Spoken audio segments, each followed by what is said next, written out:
Jadi kunci pertama pengawian pribadi itu kita harus hidup sekarang, di sini, dan begini. Sebenarnya kebahagiaan itu letaknya di situ dan semacam itu. Kenali dirimu. Semakin kamu kenal dirimu, semakin kamu mungkin bahagia. Tapi semakin jauh pengenalanmu atas dirimu, semakin jauh juga dari kebahagiaan.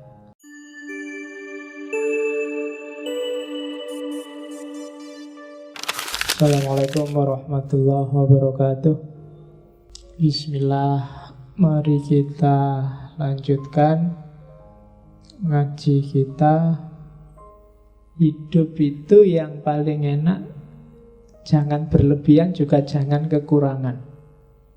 Sak butuhe, sak perlune, sak cukupe, sak benere, sak mestine, sak penake. Ya, ini nanti yang jadi iklannya Salonpas itu kan. Opo-opo pas, pingin opo pas, pingin itu pas. Jadi sebenarnya ini seolah-olah sederhana dan gampang. Cuma problemnya adalah banyak orang yang tidak ngerti takarannya sendiri. Sak butuhmu itu berapa sih pasnya? Sak perlumu itu berapa? Cukup bagimu itu berapa? Bener versimu itu seperti apa? Sak mestine yang seharusnya untukmu itu semacam apa? Sak penake yang enak bagimu itu apa? Itu yang seolah-olah ini gampang, tinggal dijalani saja. Tapi kalau nggak ngerti ilmunya, nggak ngerti takarannya, bisa blunder, bisa kekurangan, bisa kelebihan. Misalnya seumur-umuran kamu ini, kira-kira seandainya dikasih uang, misalnya tak kasih, silahkan sebut jumlah uang yang kamu butuhkan. Itu kamu mesti ya kesusahan. Ya 1 bulan lah berapa butuhmu. Itu kan kamu ya pontang-panting sendiri ngitungnya. Biasanya kalau ada yang mau ngasih gratisan buat tambah-tambahi. Ya kira-kira 5 juta lah Pak mesti. Padahal mungkin 500.000 kamu cukup sebulan. Atau jangan-jangan 100.000 cukup. Ya. Loh ya strateginya tuh ya. Ya cara paling gampang nyari pacar yang kaya. Ya apa-apa ditraktir kan. Oke, zaman saya dulu di pondok kadang-kadang baru tanggal 10 duitnya tinggal 20.000. Mesti nggak nyampe sampai akhir bulan. Strateginya gampang karena di pondok tinggal mendekati teman-teman yang masak sendiri. Nah, kalau mendekati yang masak sendiri, seandainya masakannya matang, masa nggak ditawani kan, mesti ditawani. Ya. Nah itu strategi. Nah coba kamu kalkulasi ya untuk hidupmu, sak butuhe, sebenarnya kebutuhanmu itu berapa? Sak perlune, apa saja yang kamu anggap penting dalam hidupmu yang harus ada. Jangan kurang, jangan lebih. Secukupnya, apa-apa takarannya harus pas. Sak benere, sesuai yang bener, yang relevan, yang sesuai untuk hidupmu. Sak mestine dan sak penake, yang bikin kamu nyaman itu apa? Ngaji kayak gini, sak butuhe kira-kira 2 jam kayak gini kesuwen apa ndak? Nah, iya kamu enak, aku sing kesuwen. Iya. Terus sak perlune, kan gitu, sak perlune aja. Filsafat itu ya kadang jelimet, kadang gampang, ya diambil aja seperlunya. Ya kan saya ingat dulu waktu kajian yang filsafat Islam itu ada bagian-bagian pikirannya para filosof yang sudah ngoyo-woro. Ngoyo-woro itu sudah ngapain itu dibahas jelimet itu, kan terus tak skip. Nggak usah paham itu juga nggak apa-apa. Diambil substansinya aja, nggak usah detail teorinya. Nah itu sak perlune. Karena kalau tak jelasin sampai detail masuk ke situ, pemahamanmu yang tadi mau paham nggak jadi paham, jadi kacau semua. Mending itu diloncati dulu. harus ada strategi gitu, kalau enggak malah kacau. Nah itu sak perlune, sak cukupe. Nah sesuai cukupnya itu berapa. Nggak usah panjang-panjang, kalau pendek cukup. Bikin makalah itu kalau 2 halaman idenya sudah terwakili ya sudah, nggak usah dipaksa jadi 5. Kalau dipaksa biasanya terus kamu copy paste, ya kan? Dan nggak nambah apa-apa, kadang malah nambah jelek. Saya pernah lihat beberapa waktu ke luar negeri itu, beberapa proposal disertasi aja kadang cuma 3 lembar. 3 lembar, jadi nggak neko-neko pokoknya targetnya, penelitiannya apa, dasarnya apa, mau pakai metodologi dan pendekatan apa, cuma 3 lembar itu. Oh, kalau di sini langsung dikembalikan. Tapi di sana bisa, karena mungkin 3 lembar itu sudah proposal itu sebenarnya kan pingin janjinya penelitianmu maunya kayak gimana sih, kan cuma itu. Kadang-kadang kan kamu ada proposal sampai 50-60 halaman, nah itu ya sudah jadi tulisan, ngapain dibikin? Itu bukan proposal kalau saya, ya itu wis tadi skripsi, sudah jadi tesis itu segitu. Mesti lebih banyak basa-basinya daripada intinya, ya kan? Jadi ya banyak basa-basinya itu, orang yang ndak paham, ndak ngerti kamu nulis apa. Orang yang paham teorinya, komentarnya mesti cuma satu, wis tahu. Ya kan, wis tahu itu mana yang baru. Kamu cuma ngutip sana, ngutip sini, bikin tesis apa bikin clipping. Jadi hidup itu sak cukupe, sak benere. Sesuai apa yang kamu yakini benar, ya di situ kamu hidup. Kalau enggak, akan jadi masalah. Dosisnya harus pas, 3 kali sehari, apa 3 hari sekali, kan harus pas. Kalau kebalik ciloko. Sak mestinya dan sak penake, mana yang bikin nyaman. Ini rumus. Jadi hidup itu ya sak butuhe, sak perlune, sak cukupe, sak benere, sak mestine, sak penake. 6 sak, 6 S. Oke, ini rumusnya katanya Surya Mentara. Oke, nanti kayak apa sih prakteknya kita lihat. Nanti teori-teorinya, makanya disebut kawruh jiwa. Jadi apa sih kawruh jiwa itu? Meruhi awakipun piyambak. Ini bahasa Jawa ini, saya tidak tahu yang tidak Jawa berapa malam ini. Ya semoga yang hadir TOEFL Jawanya minimal. Nah iyalah kalau TOEFL Jawamu tidak nyampe, bingung kamu. Jadi meruhi awakipun piyambak, mengetahui dirinya sendiri, itu namanya kawruh jiwa. Kalau orang, ini kan rentetannya kayak kemarin-kemarin sebenarnya arahnya. Kalau orang bisa memahami dirinya sendiri secara jujur, maka dia akan ngerti orang lain. Dan juga dia akan paham lingkungannya. Dan orang yang ngerti orang lain, ngerti dirinya sendiri, dan ngerti lingkungan sekitarnya, paham, orang yang bisa bahagia. Yang ndak akan bisa. Kayak tadi loh, kamu ngerti takeranmu 6 tadi, kamu baru bisa bahagia. Kalau enggak, kamu ndak akan bisa. Hidupmu itu butuhnya berapa, cukupnya berapa, sesuainya berapa, nyamannya berapa, kamu harus tahu. Kalau nggak tahu ya nggak bisa dipenuhi. Jadi kawruh jiwa itu pahami dirimu. Dengan paham dirimu, kamu akan paham orang lain dan lingkunganmu. Dengan kamu ngerti dirimu kan, loh kayak digini ini tidak enak, berarti orang itu juga sedang merasakan tidak enak.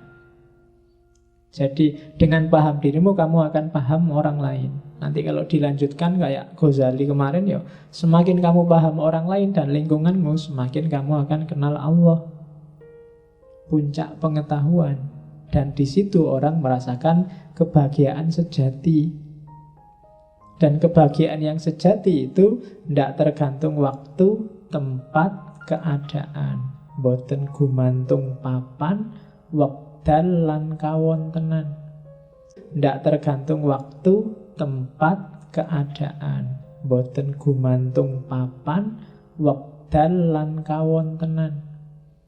Kamu kondisimu seperti apapun, kapanpun, dimanapun bisa merasakan bahagia. Misalnya kamu dapat nilai E. Contohnya, dapat nilai E itu kan bikin kamu galau luar biasa. Tapi kalau kamu ngerti sebab musababnya, hakikatnya, galaumu mungkin berkurang. Oh iya, Ding, aku dapat E ya wajar saja. Wong dosennya ngomong apa aku ndak paham, dikasih soal ndak bisa jawab, tugas ndak garap, masuk juga jarang-jarang. Oh, berarti E itu masuk akal. Kamu kan nggak jadi galau, ya kan? Oh iya, Ding, berarti ya wajar dapat A. Jadi dalam kondisi apapun, kalau pengetahuanmu hadir, kebahagiaan juga bisa hadir. Maka ketahui dirimu, kawruh jiwa. Yaitu contoh fisiknya. Contoh batinnya ya banyak. Pahami gerak batinmu sendiri. Kalau kamu nggak bisa menangkap, ya kamu susah. Yang bikin kamu senang itu apa sih? Ngaji ini yang bikin kamu nyaman apa? Masjidnya, kopinya, ya kan? Apalah, pilih salah satu yang bikin kamu nyaman. Terus materinya atau yang datang, jangan-jangan ada yang sudah mulai lirak-lirik. Nah, kawruh jiwa itu penting, makanya kamu sadari dulu dirimu. Kalau memang yang bikin kamu nyaman kopinya, nah kan enak. Sewaktu-waktu takmirnya nggak menyediain kopi, ya kamu bawa kopi sendiri. Ya kan gitu teorinya. Jadi kalau yang bikin nyaman materinya, ya misalnya kamu, wah ini materinya kok gitu terus, pinginnya materi ini, usul aja Pak, mau materi ini sekali-sekali ya. Nah, itu biar kamu nyaman. Kenapa kamu bisa usul? Karena kamu ngerti yang kamu mau. Jadi itu kawruh jiwa namanya. Dengan itu kamu akan bisa bahagia. Kalau yang bikin nyaman kamu kopi, terus takmirnya nggak ngasih-ngasih kopi, dan kamu diem aja nggak bawa kopi, pasti ngaji ini bikin kamu nggak nyaman. Nggak bahagia kamu ngaji karena nggak ada kopinya. Jadi teori hidup itu semacam itu, katanya Surya Mentaram. Ketahui dirimu. Kawruh jiwa itu kalau pakai Sokrates, ya kenali dirimu. Semakin kamu kenal dirimu, semakin kamu mungkin bahagia. Tapi semakin jauh pengenalanmu atas dirimu, semakin jauh juga dari kebahagiaan. Terus teorinya lagi dikenal dari Surya Mentaram, namanya pangawian pribadi. Jadi pangawian pribadi itu pelajaran tentang diri sendiri. Barang siapa mempelajari dirinya sendiri, sebenarnya dia sedang mempelajari manusia dan kemanusiaan semuanya. Jadi nggak usah jauh-jauh belajar tentang manusia dan mencari manusia, pelajari dirimu. Kesalahannya Surya Mentaram selama ini, dia nyari manusia keluar dari dirinya sendiri. Padahal manusia itu ada dalam dirinya sendiri. Makanya tiba-tiba tidur terus bangun, ketemu sekarang. Selama ini terlalu sibuk nyari keluar. Dianggapnya yang bikin nyaman itu sesuatu yang di luar diri. Padahal enggak. Yang bikin nyaman itu dirimu sendiri. Maka pelajarilah pangawian pribadi. Pelajarilah dirimu sendiri. Pelajarilah hakikat dirimu. Dan hiduplah, katanya Surya Mentaram, saiki ing kene lan ngene. Jadi kunci pertama pengawian pribadi itu kita harus hidup sekarang, di sini, dan begini. Sekarang berarti nggak harus galau karena masa lalu dan khawatir tentang masa depan. Engkene berarti hiduplah di sini. Kalau kamu hidup di Jogja dan pikiranmu di kampung, pasti kamu tidak bahagia. Nikmati kedisinianmu. Itu susah ya bahasa Indonesia, kedisinian itu. Ya, pokoknya nikmati hidupmu sekarang di sini. Kadang-kadang kan kebolak-balik kita. Waktu di Jogja terbayang-bayang kampung halaman. Waktu mudik di kampung halaman pingin cepet-cepet ning Jogja. Kapan senengnya? Hiduplah di sini sebagai di sini, bukan hidup di sini sebagai di sana. Kalau di sana ya di sana, di sini ya di sini. Dan sekarang, ya kan? Bagi yang masih galau oleh masa lalu, tidak bisa move on, mesti nggak mungkin bahagia. Ya kan? Move on lah, nikmati masa kini. Ya apa ya Jogja sekarang banyak orang yang mengeluh Jogja sekarang tidak nyaman, tidak lagi berhati nyaman, berhati hotel sekarang, di mana-mana hotel. Kan banyak yang mengeluh gitu kan, opo hotel kiri kanan hotel dan mall nggak kayak dulu lagi. Kritikmu tidak apa-apa, cuma kalau kamu merasa hanya yang kamu rindukan Jogja yang dulu, kamu nggak nyaman dengan Jogja yang sekarang, ya kamu tidak bahagia. Sambil kamu ngeritik, tetap kamu nikmati Jogja yang sekarang. Itu hidup saiki, ning kene. Dan ngene itu begini ngomong kondisi. Kondisinya seperti apapun diterima. Ya kan? Jangan sampai kamu benci lawannya menerima itu kan nggak terima. Nggak terima berarti kadang-kadang lahirnya nggak suka dan benci. Itu biasanya nggak bisa bahagia. Maka banyak teori bilang orang yang di hatinya ada kebencian nggak mungkin bahagia. Benci terhadap apapun. Kebencian berarti dia nggak menerima keadaan, nggak menerima sesuatu, nggak menerima seseorang. Ada yang dia inginkan tapi nggak terjadi. Itu berarti dia nggak setuju dengan kebeginiannya. Nah, dengan ngenenya nggak setuju. Harusnya ngaji itu ya pakai baju putih-putih, pakai kopiah putih, ustadznya juga ya pakai serban apa-apa gimana. Misalnya, lo kan, jadi tiap kali kamu masuk ke sini kamu gelisah luar biasa. Janjane ya materi filsafat itu penting, tapi ya kok ngajinya kayak gitu ya ustadznya. Ya sudah, kamu nggak menerima kondisi kebeginian, kamu nggak akan bahagia. Kamu tertekan. Jadi terimalah kondisimu, bahagialah sesuai dengan keadaanmu. Punya kulit hitam, rambut keriting, punya gigi agak maju, tidak apa-apa, diterima aja. Nggak usah galau, wah kalau jelek nanti nggak dapat, jangan khawatir. Setiap makhluk ada pasangannya, katanya kan begitu. Ya. Ya kalau nggak ketemu-ketemu, jangan-jangan pasangannya diambil orang. Jadi, dan seandainya begitu pun nggak apa-apa, diterima aja. Memang hidup ini begitu kamu nggak terima dengan kondisi apapun, yang terjadi ya yang nggak bahagia kamu sendiri. Kamu benci dengan apapun, yang kamu benci tetap seperti itu. Dan yang galau kamu. Kalau kamu nggak terima rambutmu keriting, yang sumpek kan kamu sendiri, rambutmu tetap keriting. Ya kan? Emangnya dengan kamu sumpek terus rambutmu tiba-tiba lurus, kan enggak? Ya tetap kayak gitu keriting. Dengan kamu nggak terima kulitmu hitam, kan yang sumpek dan susah kamu sendiri. Duitmu habis beli pemutih, nggak putih-putih. Kamu stres dewe gara-gara pengen putih. Ya salahmu sendiri. Mbok coba kemarin diterima, ndak apa-apa kulit hitam ya wis. Ireng ora apa-apa, sing penting elek.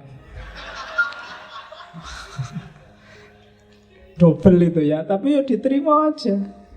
Iya, ndak masalah. Kalau kamu nggak terima ngene, wis pokoknya stres kamu. Diakui aja kalau kamu itu ndak pinter, ndak cakep, ndak. Tapi kamu nikmat, ya kan? Tapi kamu menerima dan bahagia dengan semua itu. Karena kebahagiaan ndak tergantung itu semua. Tergantung caramu tadi memahami diri, memanage, memenuhi kepentinganmu. Itu namanya pangawian pribadi. Pahamilah dirimu. Saiki ing kene lan ngene. Nah, itu rumus selanjutnya. Jadi hiduplah sekarang di sini dan begini. Sementara kita bisanya begini, ya enggak apa-apa. Oke, terus nah, sekarang kita lihat. Ini mulai masuk ke Kawruh Begja. Kita lihat seperti apa kondisi yang bikin manusia bahagia dan tidak bahagia. Katanya Surya Mentaram, manusia itu yang nyetir adalah keinginannya, hasratnya. Nah, di kalimat-kalimat awal Kawruh Begja itu, kalau diterjemahkan kalimatnya itu, di atas bumi dan di kolong langit ini tidak ada barang yang pantas dicari, dihindari, atau ditolak mati-matian.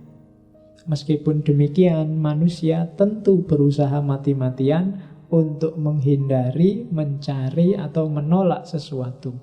Walaupun itu tidak sepantasnya dicari, ditolak, atau dihindari.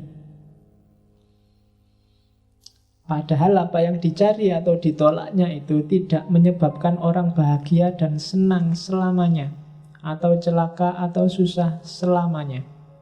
Tapi pada waktu orang menginginkan sesuatu, pasti dia mengira atau berpendapat bahwa jika keinginanku tercapai, tentulah aku bahagia dan senang selamanya. Dan jika tidak tercapai, tentulah aku celaka dan susah selamanya. Jadi yang pertama, hidup disetir oleh keinginan, bukan akal yang jelas. Akal itu sering-sering tugasnya hanya ngasih justifikasi, pembenaran bahwa yang kamu lakukan benar dan baik. Itu kerjanya akal. Lokomotifnya itu biasanya keinginan. Sumbernya keinginan, ada yang bilang hati, Pak. Ya, hati sumbernya. Tapi dari hati timbul hasrat. Di situ muncul keinginan. Dan keinginan inilah nanti sering jadi sumber masalah. Maka harus pas dosisnya. Banyak orang kayak dinarasikan itu nganggap keinginan itu final. Pokoknya harus. Baik itu keinginan nyari atau keinginan nolak, mati-matian. Seolah-olah kalau sudah nolak atau mencari, menginginkan sesuatu, kalau itu tercapai, dia akan bisa bahagia. Jadi kalau sudah target, pokoknya harus A, pokoknya harus B, atau pokoknya jangan A, pokoknya jangan B. Ini biasanya manusia itu mati-matian demi pokoknya tadi. Dan ini sering jadi sumber masalah. Harus Ahok, sekarang kan ramai itu. Atau jangan sampai Ahok. Ya kan? Berapa besar energi dan biaya yang dikeluarkan orang untuk harus Ahok atau anti Ahok. Itu kan mencari atau menolak sesuatu. Seolah-olah kalau sudah Ahok, beres semua urusan Jakarta. Atau seolah-olah kalau tidak Ahok, Jakarta akan lebih baik dari Ahok. Itu yang dikritik oleh Surya Mentaram. Apa iya? Ahok yang terbaik, Pak. Harus Ahok. Apa iya? Jangan Ahok, Pak. Ahok itu non-muslim. Yang lebih diridhoi Allah itu yang muslim. Apa iya? Loh, suka boleh, nggak suka boleh. Tapi di situ yang dianggap keliru adalah kalau kamu mati-matian. Seolah-olah itu final, padahal mungkin baru perempat final atau semifinal. Jadi belum puncak, itu belum final, jangan-jangan masih penyisian itu. Wujudnya keinginan itu kalau di teorinya Surya Mentaram ada 3, nyari semat, derajat, keramat. Semat itu kekayaan, kesenangan, biasanya sifatnya fisik. Sementara kalau yang derajat itu keluhuran, kemuliaan, keutamaan. Dan yang ketiga, keramat. Keramat itu kekuasaan, kebesaran, pengakuan masyarakat. Itu keramat. Pujian dari orang lain itu keramat. Diakui atau tidak, keinginanmu wujudnya 3 itu. Ada orang yang terpesona oleh semat, ada orang yang terpesona oleh derajat, ada orang yang terpesona oleh keramat. Semat itu kekayaan, kecantikan, kesenangan, itu semat. Kamu yang menghabiskan uang banyak untuk dandan, itu semat, nyari kecantikan. Kamu yang tiap hari fitness biar kelihatan perutnya six pack, itu nyari semat, ya. Terus lo iya, itu kan keinginanmu kan biar tubuhmu kotak-kotak semua tuh. Terus yang kedua derajat, nyari keluhuran, nyari kebanggaan. Belajar biar pinter, biar itu nyari kebanggaan. Latihan keterampilan biar biasanya itu urusan derajat. Ranking itu derajat. Jadi ada yang nyari semat, ada yang nyari derajat. Ini derajat Jawa ya, bukan derajat Indonesia atau Inggris, bukan derajat Celsius atau Fahrenheit. Terus yang ketiga keramat. Keramat itu status sosial. Kadang-kadang orang mengorbankan semat demi keramat. Mau nyalon gubernur, jual rumah, jual mobil, itu mengorbankan semat demi keramat. Jadi wujud keinginan itu semat, derajat, keramat. Apa enggak boleh? Boleh. Cuma jangan ketipu dan jangan mati-matian tadi. Ketipu itu ya mengorbankan yang tidak penting, ya mengorbankan yang penting untuk hal yang tidak penting.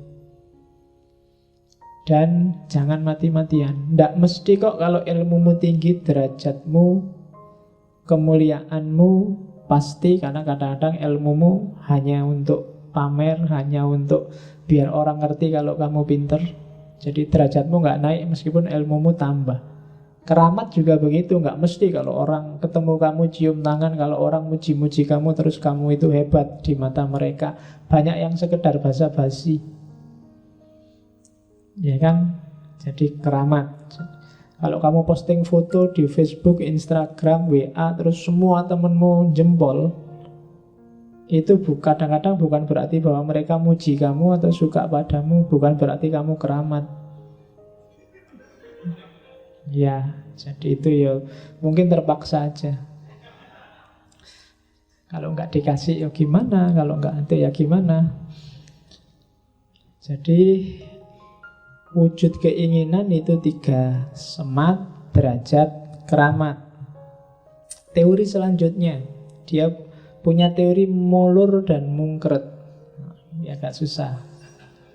Ya ini teori luar biasa dari Surya Mentaram. Jadi kebahagiaan itu sifatnya molur dan mungkret. Molur itu gini loh. Ini molur. Kalau mungkret itu mengkerut gini.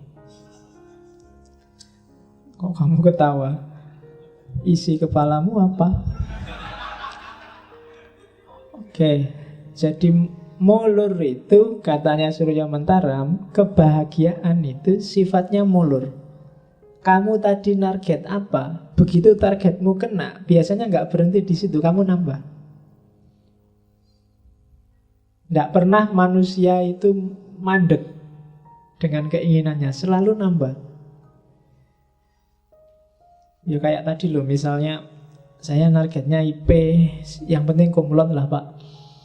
Terus kamu kumlot 3,5, tapi masih ada 3 semester. Ini 3,5, ini bisa dinaikkan jadi 3,79 lebih enak ini. Selalu begitu, nggak pernah sudah. Punya pacar misalnya, tadi pokoknya punya pacar syukur lah Pak. Dapat beneran, biasanya nggak berhenti di situ. Ternyata aku laku ya.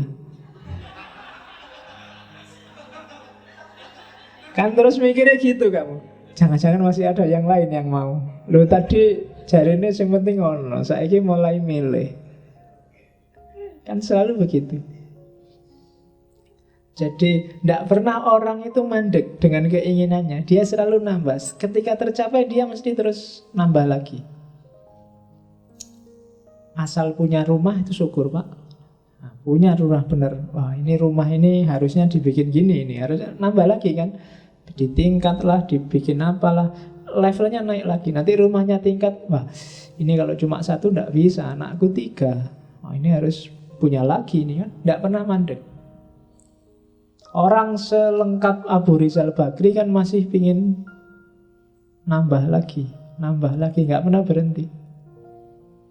Pejabat kelas tinggi kayak gubernur, bupati kan mesti pingin lagi, syukur-syukur lebih tinggi, syukur-syukur 2 periode, syukur-syukur bisa ditambah periodenya. Nggak pernah orang, sudahlah selesai, beres. Jarang.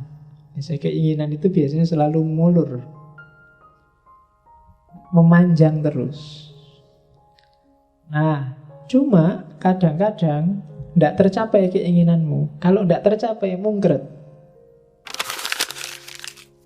Mungkret itu dikurangi. Targetnya Pak, saya kumlot. Aduh kok susah banget ya harap lulus IP-nya cuma 3, nggak apa-apa lah, nggak kumlot asal di atas 3. Kan selalu begitu, mungkret sekarang. Kemarin targetnya yo punya pacar yang putih, rambutnya panjang, yang kakinya 4, kakinya. Kamu biasanya kan gitu, selalu disebut pertama itu putih dan rambutnya panjang, tumbuhnya kuda. Selalu begitu kan. Kalau nggak tercapai, terus kamu kurangi lagi. Yo, rambutnya nggak panjang nggak apa-apa lah Pak, asal putih. Nanti nggak terpenuhi juga, ya nggak apa-apa lah Pak. Rambutnya nggak panjang, terus nggak putih nggak apa-apa, asal cakep. Nggak cakep juga, ya nggak apa-apa lah Pak, asal manis. Nggak manis juga, asal dapet Pak. Kan selalu begitu. Itu namanya mungkret. Jadi keinginan itu kalau nggak terpenuhi, kalau terpenuhi dia mulur, kalau nggak terpenuhi dia mungkret. Pingin punya rumah tingkat, nggak terpenuhi, nggak apa-apa, asal punya rumah aja Pak. Kamu ke sekolah, ini kalau punya motor enak, cuma ngumpulin duit nggak nyampe-nyampe beli motor, sepeda juga nggak apa-apa, mungkret. Jadi keinginan itu kalau tercapai mulur, kalau nggak tercapai mungkret. Jadi katanya Surya Mentaram, sudahlah kebahagiaan itu mulur dan mungkret. Entah dikurangi jumlahnya, mungkret itu entah dikurangi kualitasnya. Konsekuensinya apa? Berarti apa? Senang dan susah itu semua sifatnya sementara. Keinginanmu tercapai, mulur kan? Yang tadi tercapai ini kan seneng. Tapi karena mulur, ya sudah selesai senengnya. Kamu punya target lagi, sudah nggak seneng lagi. Nah, keinginanmu nggak tercapai, kamu sumpek, sedih, susah. Ketika kamu sumpek, akhirnya mungkret. Karena kamu kurangi standarnya jadi mungkret, akhirnya tercapai dan kamu seneng. Cuma begitu ini seneng, mulur lagi. Dan itu manusia. Jadi kesenangan dan kesedihannya manusia itu sementara. Maka tidak perlu wow. Apakah wow dalam kesedihan atau wow dalam kesenangan? Dua-duanya sementara.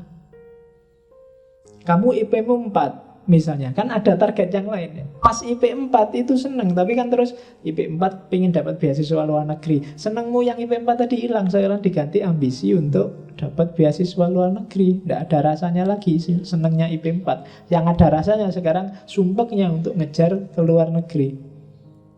Kamu dapat IP 4 gagal, dapatnya IP cuma 3,1 misalnya. Berarti Anda mungkin, tidak apa-apa lah, yang penting 3,1 sudah di atas 3. Kan? Yang tadi gagal kamu sumpek, tapi sekarang karena kamu mungkret targetnya turun, kan kamu senang lagi. Kan? Alhamdulillah sudah nyampe di atas 3. Senang lagi. Tapi begitu terpenuhi, karena mungkret tadi terpenuhi, kamu kan senang. Nah, senang ini akhirnya mulur lagi. Ternyata di atas 3 bisa ya, berarti ya naik-naik dikit tidak apa-apa lah. Selalu begitu. Jadi senang dan susah itu dua-duanya sementara.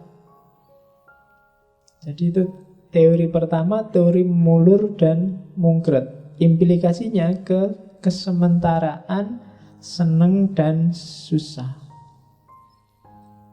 Jadi mulur, mungkret. Jadi kalau nanti kalian pangawian diri, membaca dirimu itu coba dicek.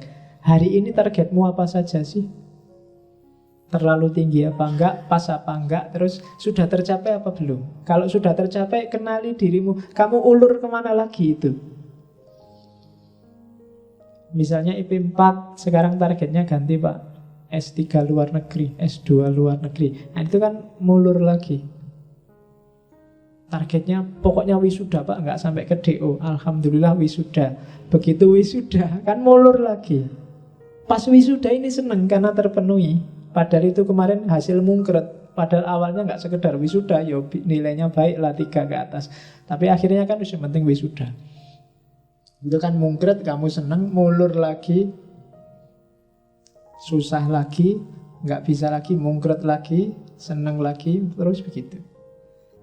Jadi senang dan susah itu sifatnya sementara. Maka tidak harus kamu dikacaukan hidupmu oleh kesenangan dan kesusahan. Tidak usah galau, nggak usah terlalu seneng juga terlalu sumpek. Nggak usah terlalu wow. Oke, nah sekarang hubungannya sama orang lain. Jadi rumusnya tadi ya, mulur dan mungkret. Nah, setelah kamu sadar bahwa hidupmu itu mulur dan mungkret, pahamilah orang lain juga begitu. Tidak cuma dirimu. Apakah mahasiswa, presiden, pengemis, pemulung, gembel, siapapun orangnya, polanya sama. Yang dia rasakan sama. Mulur dan mungkretnya, senang dan susahnya. Yang beda mungkin hanya isinya. Ya kan? Kalau Abu Rizal Bakri dia baru senang kalau bisa membeli perusahaan. Kalau kamu mungkin baru senang kalau bisa ada yang neraktir makan. Ya kan? Isinya yang beda, tapi senang susahnya sama. Kamu lihat anak kecil-kecil minta-minta di jalan itu seneng luar biasa. Misalnya tiba-tiba kamu kasih 10.000. Senengnya dia dikasih 10.000 itu mungkin kayak kamu tiba-tiba ada orang ngasih kamu 1 juta sekarang. Itu sudah wow-nya banyak, wow. Tiba-tiba dapat 1 juta gratisan. Loh, senengmu itu sama senengnya anak yang minta-minta tadi sama sebenarnya, sama-sama senengnya. Mulur mungkretnya juga sama. Dia tadi asal dapat 10.000 senang, mungkin terus jadi mulur. Wah, besok kesini lagi ya, tak cari orang itu lagi, mesti dikasih 10.000 lagi. Kamu juga gitu kan, 1 juta. Wah, ini dia ngasih 1 juta. Kenapa ya kok ngasih? Jangan-jangan seneng pada gua, tak dekati lagi biar dikasih lagi. Mulur lagi. Loh, mode seneng dan mungkretnya itu sama. Jadi setiap orang itu sebenarnya punya rasa yang sama. Siapapun dia. dengan takarannya masing-masing. Jadi kesimpulannya apa? Tidak perlu iri, juga tidak perlu sombong. Jadi hidup ini kamu nggak perlu marry aku juga nggak perlu marry kamu. Kita senang dan susahnya sama. Kamu dapat gelas kecil, aku dapat gelas gede. Minumnya. Loh, tapi kan ukurannya beda. Aku ngomong terus 2 jam, kamu cuma nongkrong di situ ketawa-ketawa. Kan beda levelnya. Jadi kita punya derajat kesenangan dan kesumpekan masing-masing. Jadi sama, tidak perlu iri, juga tidak perlu sombong. Karena ya sama tadi, ada kesenangan dan ketidaksenangannya masing-masing. Jadi rasanya sama. Manusia itu sama di level rasa. Oleh karena itu ketika implikasi sosialnya. Jadi pengertian bahwa hidup ini mulur dan mungkret berarti berimplikasi sosial. Jangan iri, jangan sombong. Secara sosial, secara individual, maka tenanglah, tentramlah. Jadi tidak mungkin hidupmu itu seneng terus, dan juga tidak mungkin susah terus. Kalau kamu bisa memahami dirimu sendiri, selalu ada seneng kemudian susah. Di balik susah, di situ ada seneng. Ada mulur, ada mungkretnya. Kamu tidak dapat pacar, sumpek, tapi alhamdulillah kamu bebas. Malam minggu bisa sakarepmu dhewe ning ndi, tidak ada yang ganggu. HP-mu juga ngirit, nggak perlu habis biaya banyak, nggak perlu bolak-balik beli paket data. Ya kan, di balik sumpek ada senang, di balik senang juga ada sumpek. Cuma yaitu kamu jomblo, yang lain seneng punya pacar, kamu tolah-toleh dewean. Ya kan, tidak senengnya di situ. Sakitnya tuh di sini kalau tidak punya. Ya, kalau punya pacar sakitnya di sana. Di sana itu di warung, di 21, duitnya habis. Jadi, dan nggak harus dipikir dalam tentram aja. Jadi setiap orang ternyata podo wae. Tidak ada orang yang levelnya lebih tinggi darimu atau lebih rendah darimu. Dia menghayati hidupnya sesuai takarannya, dan sama kayak kamu, kadang seneng, kadang susah. Ketika kamu susah, biasa aja, sebentar lagi akan lewat. Ketika kamu seneng juga, tidak harus terlalu hura-hura, sebentar lagi akan lewat. Jadi tidak ada yang selamanya. Hakikat hidup ini semuanya serba sementara, termasuk urusan rasa. Nah, kalau prinsip ini yang jadi pedoman, maka kita akan tentram. Rasa hidupmu akan nyaman. Kamu dapat apa saja santai. Alhamdulillah, IP-nya 4. Dan nyaman. Ini berarti sedang senang. Sebentar lagi mesti sumpek. Habis ini mau kemana? Kan itu mikirnya. Alhamdulillah bisa lulus meskipun pas-pasan. Ini ngapain lagi ya setelah lulus ini kan?